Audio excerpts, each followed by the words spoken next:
Now, we went back to see where they came from. They looked like there were two gentlemen just strolling up and down 7th Avenue at the time.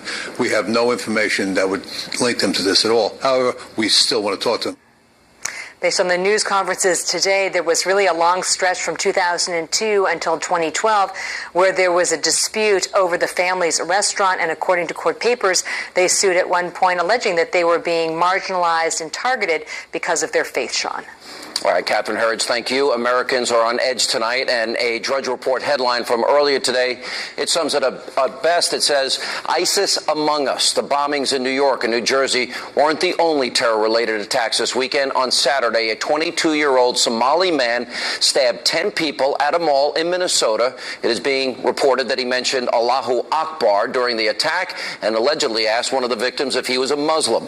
ISIS, in fact, has claimed responsibility for that bloody rampage, and that's not all. Late last week in New York City, a homeless Palestinian man with a Jordanian passport, well, he went after police officers with a meat cleaver after they caught him trying to remove a boot from his car. A boot is one of those things that prevents a car from leaving a parking spot. If you don't live in New York, you might not understand that. But anyway, according to the New York Post, the U.S. was trying to deport him, and he was shouting Allahu Akbar once again before lunging at police. One of the brave officers was released from the hospital on Friday. Look at this video. Struck in the face by a meat cleaver. He needed 70 stitches in his face. 70. Anyway, that's among the news for today. And joining us now, we have former New York City Mayor. No? Yeah.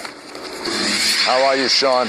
Let me start with, this guy recently went to Afghanistan. One of his friends was interviewed earlier with Shep Smith on Fox today, and I paid very close attention. He's saying that he changed when he went there. If somebody's going to visit Afghanistan, Iraq, Syria, Saudi Arabia, why is that a red flag in my mind? Is that fair? Sean, that's very fair, and I disagree with the FBI analysis of this, and I disagreed with it also with regard to the Boston Marathon bomber, Tsarnaev. I thought it was a major red flag when he not only went to Russia, but he went to Chechnya. And here's what I object to, and what I'd like to know the answer to. Did they give that information to the local police? Because if they didn't, then the FBI needs to be straightened out also, and somebody has to have the courage to say that. When the FBI has information like this, the reason they're not following up on it is because there are only 14,000 FBI agents. There are 36,000 New York City police officers. There are over 800,000 sworn law enforcement officers in the United States. The FBI has to begin to give this information to the local police because maybe they'll have the extra cop or two that can watch a guy like this. Now, I put the responsibility for ISIS completely on Obama and Hillary Clinton. This would not have happened had they not withdrawn the troops from Iraq. They were handed a somewhat stable Iraq that miraculously the surge under Petraeus worked. We had stabilized Iraq. We had used the Sunnis to fight for us to win the eastern part of Iraq.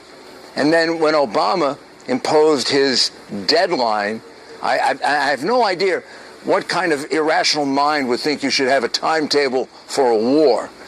But when we pulled out, a lot of those Sunnis went into the hills, and the other Sunnis joined ISIS.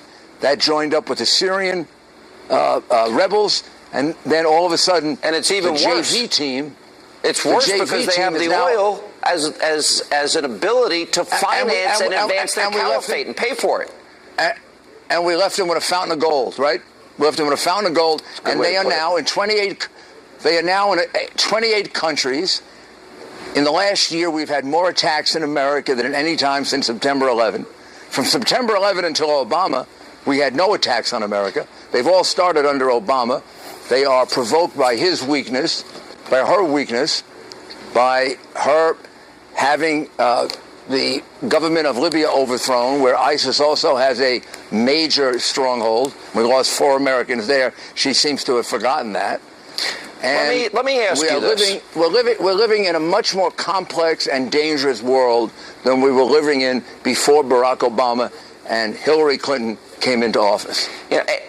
Hillary voted for that war, and then she pulled out of the war. As you said, they gave a drop-dead date. That created the vacuum for ISIS. Now, this is important. And then she callously said recently, I made a mistake. We've got to learn from the mistake. Now, if I'm the parent of one of the nearly 5,000 people that died there, or if I'm one of the brave men and women that fought, bled, lost a limb, a leg, an arm, or was disfigured, and oops, I made a mistake, and we got to learn from it, that's a pretty severe mistake.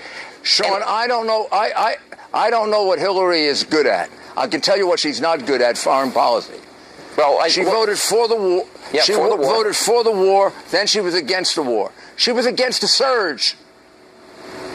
She embarrassed Petraeus, you might remember, when he appeared before Congress to describe how the surge was working. And the reality is, everything in the world that was handed over to her when she became Secretary of State was much worse when she left office. Not to mention all the emails that she exposed and all the money she took for the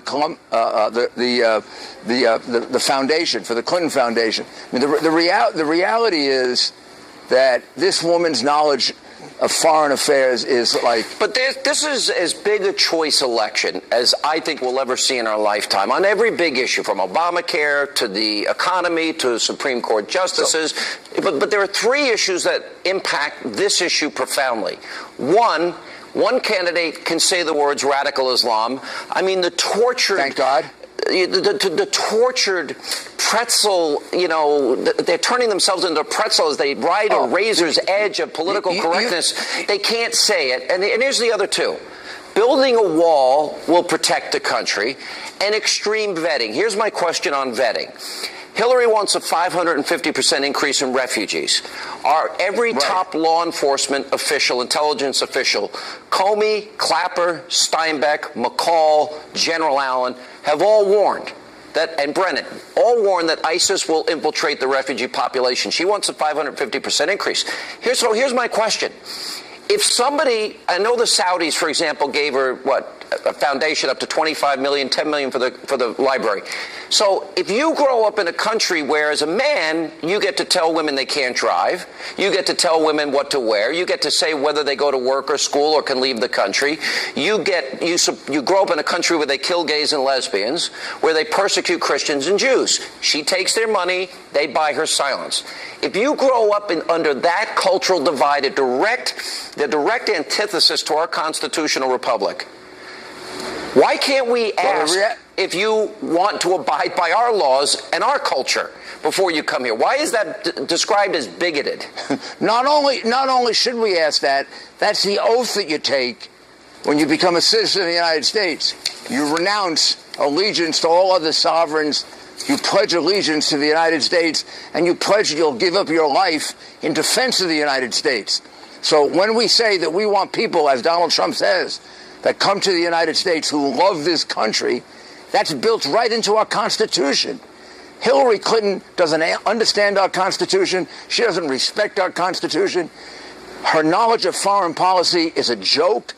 Her performance in foreign policy was a disaster. Yeah. Every single thing in the world. Well, let me ask the last worse. question. Because Donald Trump said today, now, by the way, CNN, I just read Joe Concha's column in The Hill, he never said racial profiling, he said profile. Now, should we profile people that have a huge cultural divide and grow up in a society that says we're going to kill gays and lesbians and we're going to tell women how to dress and we're going to persecute Christians and Jews? Sean, I want to profile them. Sean, I investigated lots of crimes, right? Right. I used FBI profilers to help me figure out who the killer was, who the person was. If I have a few little pieces of information, the guy's 6'5" and he's white, I don't go look for a 5'4" black. Yeah. Profiling is absolutely appropriate and necessary to solve crimes, so long as it's based on fact and not prejudice. After 9/11, the city of New York, the NYPD had a mosque surveillance program, and Comrade Bozo de Blasio is what I call him. He eliminated that program. Was that a mistake? A big mistake. Now, he looked pathetic this weekend. Oh, my, it was so embarrassing. It was humiliating. As the former mayor of New York, I was embarrassed watching him on television. He couldn't even say that a bombing was an act of terror. It was so bad. Governor Cuomo had to come in almost as if he was his mentor and say, hey, by the way, you know, if there's a bomb and it hurts 29 of your citizens, it's an act of terror, then we'll figure out if it's Wait a minute, Islamic Mr. or Mayor. not. It was an intentional act. We did get that information. Intentional It was an bomb intentional set. act, but not an act of terror. A bombing in and of itself is an act of terror.